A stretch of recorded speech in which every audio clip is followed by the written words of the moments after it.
Squishy targets, squishy targets.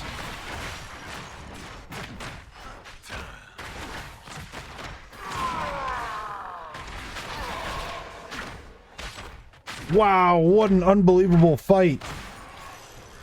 Woo! Welcome back to another Predecessor gameplay. Now that version 0.3 is out, we are halfway through Season 1, and I want to take some time to talk about what I still expect for the second half of Season 1, as well as some other changes I'd like to see in the future. So, I got Grux in the off lane, let's do this. Lots of big changes for version 0.3. I like some of them. Was hoping for a little bit more in a couple areas, like when they added player icons. I was hoping for a couple additional versions, not just the 3 that we got, but you know, it's little by little. We're just going to take it as we can get it. I think that solo lane is a role that I don't really enjoy at the moment. You know, it's just kind of like just play broken builds, play broken heroes, and win a couple boxing matches, but then it really feels like it comes down to like, is your jungler helping out or not? Plays such a big role in the solo lane experience at the moment, and it's very, very steamrolly. So if you get ahead in solo lane, you're kind of just ahead, and you can start rotating, you can start doing some other things. But if you fall behind, it can be very difficult. So maybe I have a couple tricks that I can say in case you fall behind. I'm up against a Sevrog here. Sevrog is one of those characters that I would never recommend for a new player. Sevrog is very difficult to master. You have to learn about how to get his stacks by getting last hits with abilities. And that's really difficult for a new player to do. So I don't recommend using Sevrog as a brand new player. Grux is fairly easy to use. Crunch is another very easy kit to learn. And he's got a couple combos that you might need to learn, but really, neither of these other heroes are too hard. I can't believe he's just letting me kind of get away with this. This is definitely not what you do. I should even consider being more aggressive. I'm just kind of pushed up. You know, I don't want to get in any trouble here. Alright, so we're shoving another wave under tower. Is this Cyan buff up already? Go ahead and take this. So let me go ahead and talk about the very first thing out of all the season 1 stuff that I'm still the most excited for is probably the solo versus AI mode. We desperately need a solo versus AI mode in this game. It's going to be good for new players. It's part of the tutorial and onboarding experience that's required before they can really start pushing the game out there to the world. We desperately need this solo versus AI mode. I think about as fast as possible. Okay, I'm just gonna box him. So solo versus AI, and I really hope that when we get it, we get some difficulty modes so that we can actually have a good experience.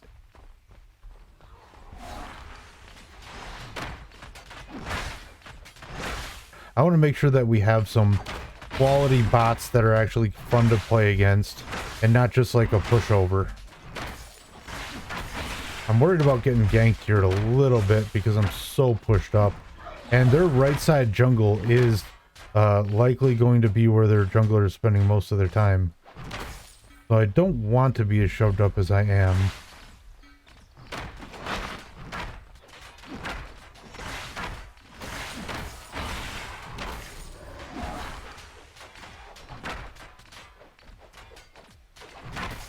He's really letting me get away with this. This is not common in solo lane. I know in the menu it says that solo lane is like for beginners or something like that, but it's really not. I actually feel like it's one of the most difficult roles, if any. It's the kind where you really want to make sure you know how to like build your character, and you really want to make sure that you know how to combo with your character. I don't think that solo lane is the easiest, that's for sure. Not sure what he's doing there. Trying to get scary or what? He's really just letting me dominate this lane. Who's their jungler? It must be Steel. Okay. So first big thing I'm most excited for is going to be the solo versus AI mode. I want to see a couple different difficulties. I want to make sure that that is fun to play, even if you're like a little more seasoned of a player. But I want to see a solo versus AI mode. And that's a big part of making sure that we can eventually get this game out on console and get it out to new people. Right now the game is really not real great for new players altogether, just because there's no way for them to practice. The next thing that I'm very excited for is going to be the store. It might be a little vain, but I'm getting sick of looking at the same skins. Today I'm highlighting this Grux purple skin, which I do like. I think it's a very good skin, but it's definitely not the best skin Grux had. If you remember, for some of you might remember some of the old OG Paragon skins, we had a Grux skin that was called the Scarab, I think, Scarab Red. And it was very, very clean looking, and I liked that a lot. He had these giant, his cleavers here turned into these giant mallets that were very, very fun. And so the Scarab one was very good. Let me go see if he's on Cyan. If he is, I'm gonna mess him up. He is. Do I just take it or do I fight him? I don't know if he can...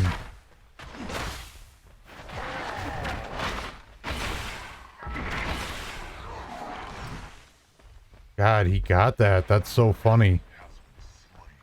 Okay, so Sevarog wins, gets a little minor victory there. Let me shove this lane in and then he'll be feeling sorry. The store is going to make a big difference, I think. I know a lot of us have like 10,000 coins in our accounts, and we just want to see like eventually a little more diversity just in the stuff. A store is also a way for them to support the game a little bit. So I'm very excited to see eventually some kind of store implementation. I'm hoping that we get that in like the next big patch 1 month from now. I'm gonna just shove this lane in as fast as I can and then go back. Once I get items, he's gonna start feeling this difference because I have 60 CS to his 35. I wonder if this camp is up also. Don't forget, if you're solo lane, I know it's not, you know, your jungler's favorite thing to see, but you can take this camp every once in a while. And while I'm taking this camp, I think I'll talk about another skin that I liked from Grux that I hope to eventually see in the store, which was his Magma Lava skin. I don't remember the name for it, but it was very, very cool. It was one of those Grux skins that is definitely like a top-notch skin. Once again, he has the giant mallet cleaver things. Oh, I'm just short of having the whole thing. Alright. Let me go ahead and get in this Fangtooth fight. Halfway through Season 1, though, kind of a big moment. There are some major changes that I kind of hope the game undertakes. I'm not expecting to see those as much in Season 1, but I do think that they could be very, very good when we do get them. You guys, if I come all the way here, that means we gotta do something. Or else I just wasted like a huge rotation. I don't know, like, do we have a jungler? What are we doing? Oh god. Oh, waste.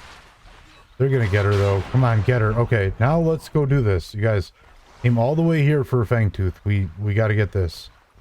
This can be really frustrating if you're a solo laner and you rotate all the way over. You know, I gave up that entire lead against that Sevarog there just to come and fight this Fangtooth fight. And it doesn't seem like my Kalari wants to do it. I don't know how else to word that. She needs to be here. What is going on with that? Like, Sevarog is chasing our Gideon all the way across the map. Very strange. I'm worried that since Flyer's not here, we could get this burst down from a steal. Oh, but steal's not coming. Okay, perfect. We got it. And Sevarog must have given up something to, you know, follow that Gideon all the way around. They need to be aware that there's a Feng Mao in the jungle, though. So, Sevarog, he's up to 41 stacks. We definitely gave up a little bit to do that, but it's okay. Bone saw is online. I don't have enough to start in my next one. Likely augmentation. But thinking about Sevrog, yeah, he's going to be building physical power, it looks like. So augmentation could be good. It'll just give me some flat health. Let's see, is they're missing? Go ahead and clear out this wave.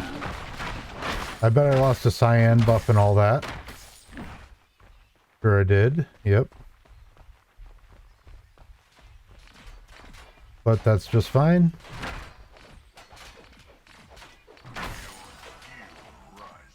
I'm not really maxing out any of my abilities. Of course, the Q is kind of the big ability.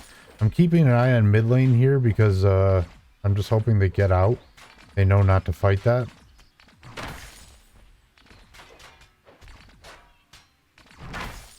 But I'm not really, like, focusing on one ability over another. Okay, now I'm going to take out a couple of these range guys in case we wind up in a fight.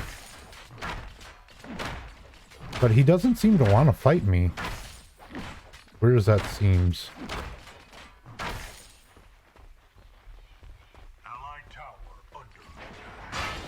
Oh god, look at that. Getting totally ganked here. Can I get out? I think so. Kinda weird that he chased me all the way over. I don't think I could have done much better there. I mean, I can't 1v2 them. And I'm not even sure where their Fang Mao's at. He went all attack speed, which is kind of interesting.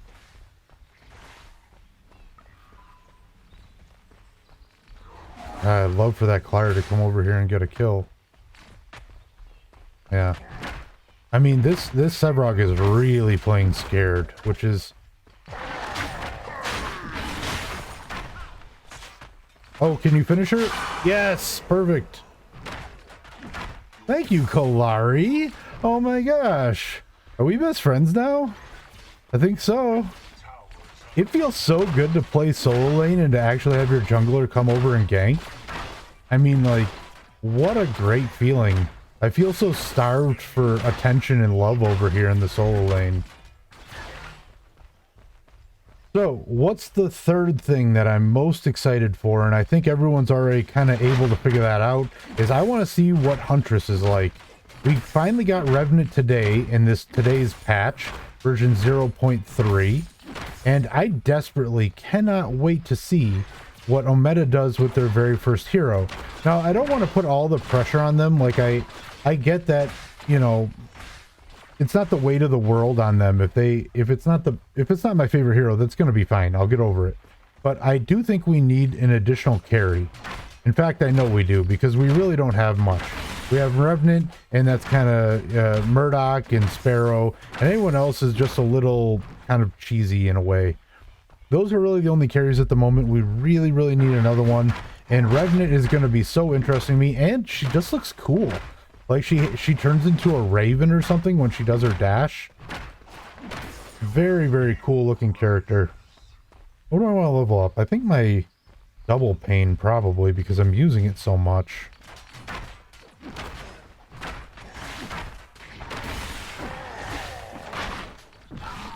That's kind of my combo for Grux, just so you know. I'm going to run in with my... I'm gonna go in with my E, and then back off. And maybe I'll use my double pain. Go in with my E, double pain, back off, and then I will Q. So what happens is after you knock them up and you get in your double pain, is people usually start to back off a little bit, or I back off when they try to swing at me, and that's when I'll pull them in with my Q move. Was that this tower? I'd love to get some more rotations in. I mean, clearly.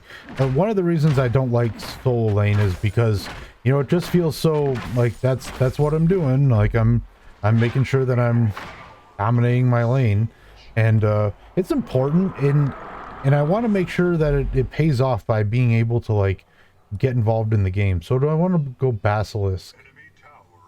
Very tempting, giving me the physical power. Salvation's a little bit heavier of an item. And so let me think. I can get boom, boom, and that's it.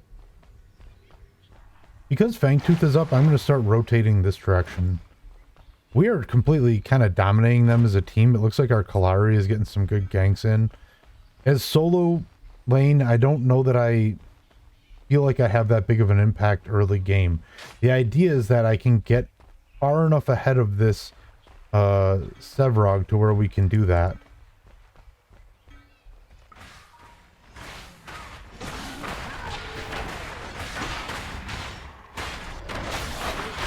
Squishy targets, squishy targets.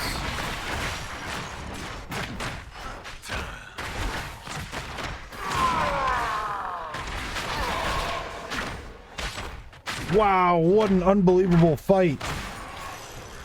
Woo! That's how we do that. Holy moly, I can't believe I lived through that. Unbelievable. The crest playing a big deal. This, it drops the ice sort of on the ground, and it's just a beautiful crest. It's my favorite to pick as a bruiser. Let me head back. Let me go see if I can grab that cyan buff.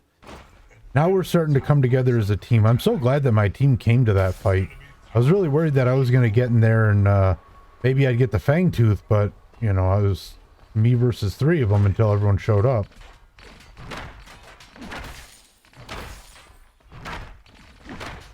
Now that I have a little bit of a lead, so off lane or solo lane is weird because it feels like I'm always either like at a big lead or I'm at a big disadvantage. And being at a big lead is of course better. It's a lot easier because I can just shove my lane and rotate, right? That's the plan. Shove the lane, maybe I can take the cyan buff and I can rotate. If you're at a disadvantage, solo lane becomes just absolutely miserable. The trick to being at a disadvantage is to just kind of buy your time and realize that you're at a disadvantage. Make sure that you're not creeping out. You can just stay under tower, honestly, and wait for the wave to come to you. You're not going to miss out on that much farm. I mean, you will in the short term, but in the long run, it's better than dying. And so turtle up a little bit. Another trick might be to go and gank mid lane. If you're behind, you know, like, and your lane is shoved up and you really can't leave your tower to go do that, go try to get a mid lane gank. If you're, as long as you're not being a jerk to your jungler, if your jungler is staying busy, then you can even try to steal a jungle camp. But, you know, solo lane can really be kind of miserable if you're behind. And it really can come down to, does your jungler come and help? Here my jungler came to help. This is a solo queue game, but, you know, this Kalari is trying to get kills and they saw a weak Sevrog that could give it to them, so they took it. I don't want to take too much of their farm. What can we go for? God almost suggests we go for orb. I mean, before it becomes big orb, let's do mini.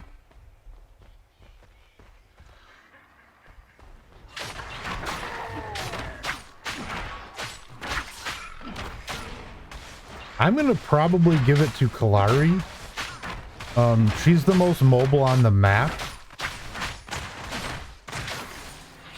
So hopefully she got it. Wait. Oh, Gideon took it. Okay. Well, that's just fine. What is the plan here?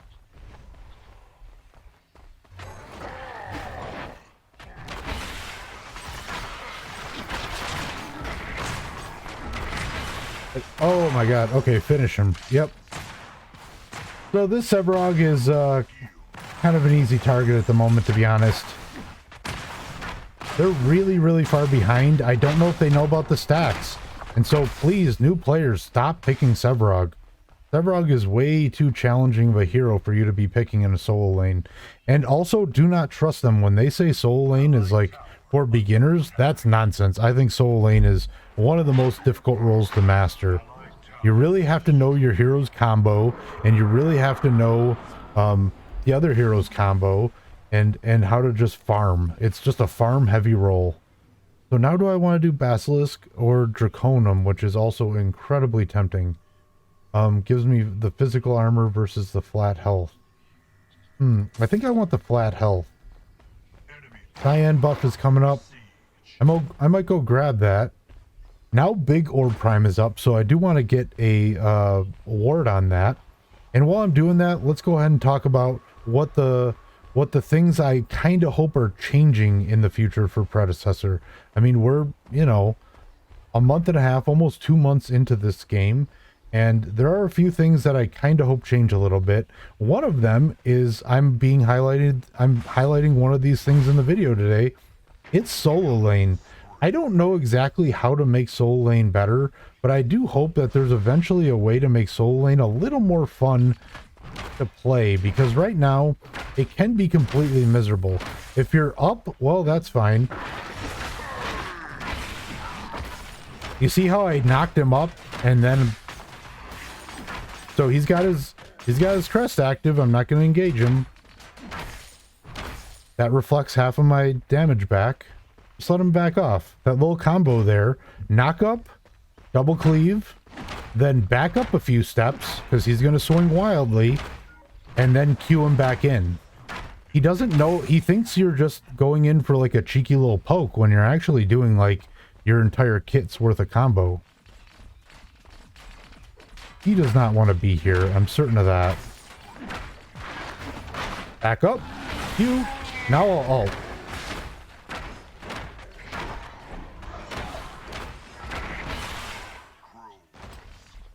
Alright, he's running away.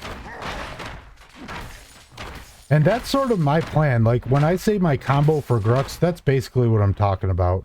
Because that combo, knock up, and then back off, and then cue him back in, I mean, it makes people crazy. It makes people swing wildly. And so now I'll get this tower for it. I don't know if he can get here before this tower goes down. God, is he? Oh my god, they're both coming? Alright, I guess in my head I was going to be able to get that tower, but maybe I need to go back and get an item first. Hand buff is not up, but there might actually be some... Oh, they want Fangtooth. I'm going to say on my way, but I'm really going to go back and buy some items. I cannot finish this off. Oh, I'm 100 away from that. So I can't really do too much, but I can go make sure I'm getting this next Fangtooth with my team. Big shout out to my team. I mean, they absolutely got ahead. Oh, not even needed for that. Clean up this middle lane here.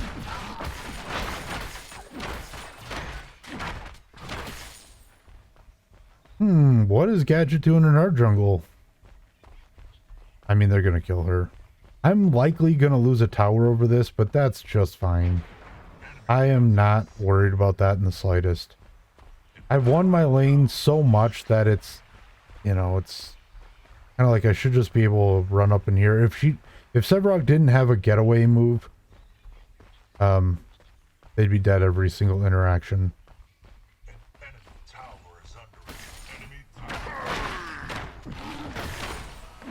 I do feel a little mana hungry early game with Grux.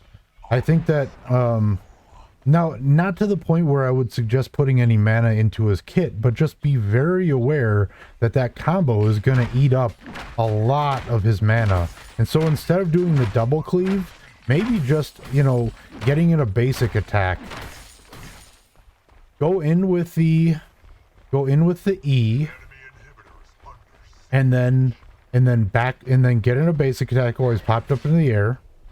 And then once they back off and hit the Q, right as they start swinging and throwing their abilities wildly, hit them with the Q.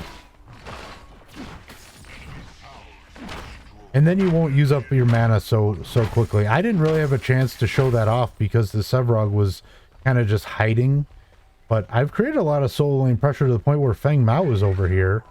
Sevarog is on the other side of the map. I'm level 15 though, so not sure that I'm worried about this. Oh, Gadget's coming. I don't want that smoke. I don't want both of them. See his red buff up? Oh, somebody cleaned out this jungle. Okay, so I looked like I backed off and they went right lane. And now I'm just going to go take this inhibitor. I should be able to just push this right up.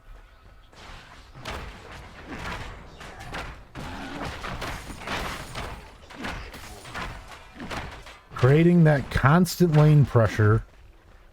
And level 16 is a big power spike, so let me see if I can actually get this inhibitor.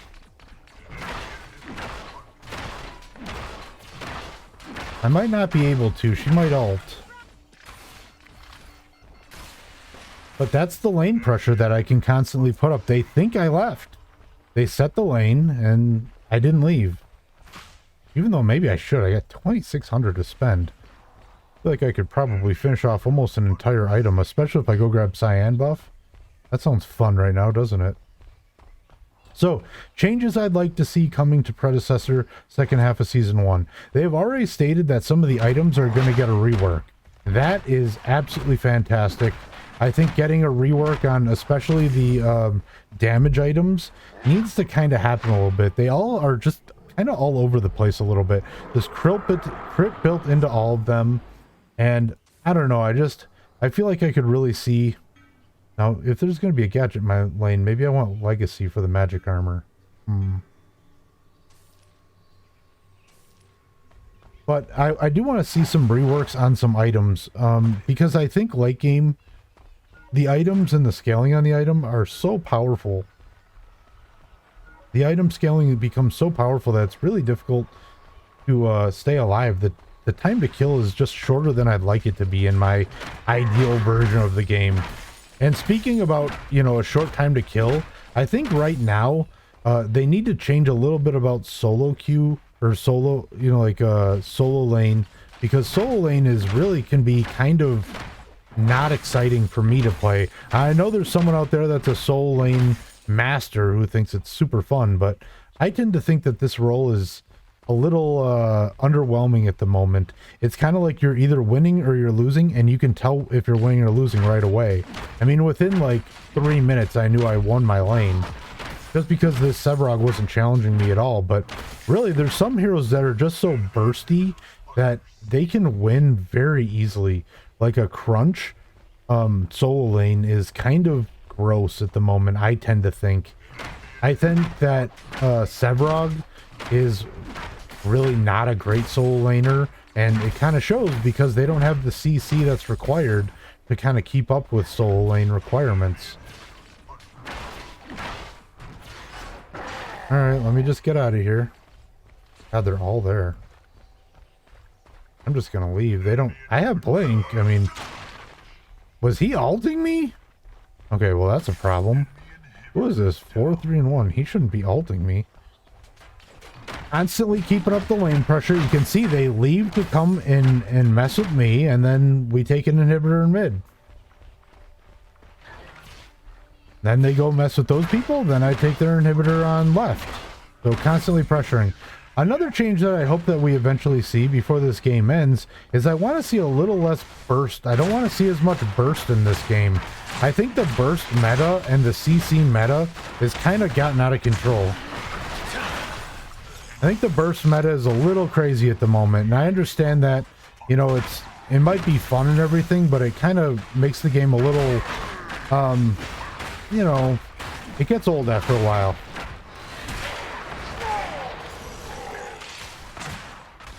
What the hell? What happened there? All right, so great game. A solo lane victory with Grux, 2-0-7. Complete domination against the Sevrog that didn't really fight me back that hard. They only had 8,000 gold, and I'm guessing their stacks were really not built up. They had 140 last hits, but their last hits really weren't there. I hope that this game is really, really pulling through in the future. I'm surprised at how great the updates have been. They have been constantly updating the game. Every 2 weeks, it seems like we're going to get some kind of update, and every month we're going to get a new hero. I just hope that some of these new heroes that they come out with, we kind of build less CC, we kind of build less burst, and we start to build like core foundation fun characters that don't require those things. I noticed that one of the issues in the game that I'm seeing is, you know, they release Countess, now they release Revenant, and there's a lot of lock-on mechanics. And I'm just not really into lock-on mechanics that much. I think that it's, you know, maybe I'll say 3 on that. The time to find a match is good. The lock-on mechanics are always kind of nonsense, and I just don't think that they really add to like a high skill tier. So I want to see characters that have a higher skill tier, like You know, less Countess, who I think is, you know, several lock-on moves and not very high skill. And more, I don't know who would be a good example of a character that's higher skill. Maybe Sevrog. Honestly, more Sevrogs and things like that. I'm very excited for this game's future. I hope you are too. Predecessor version 0.3 is here, and I think it's absolutely fantastic. I love all these quality of life things that they've added to this game. Player screen, all these stats to look at. Wow, that's fantastic. Creep score. Ooh, all these stats. That's unbelievable. Look at the creep score and lane minion score. I can tell you right now how many I got from not in lane. That's spectacular. If you want to see me give my 5 tips for breaking a losing streak, please click the link on the screen right now, and please subscribe for all future Predecessor gameplays. Thanks. Bye.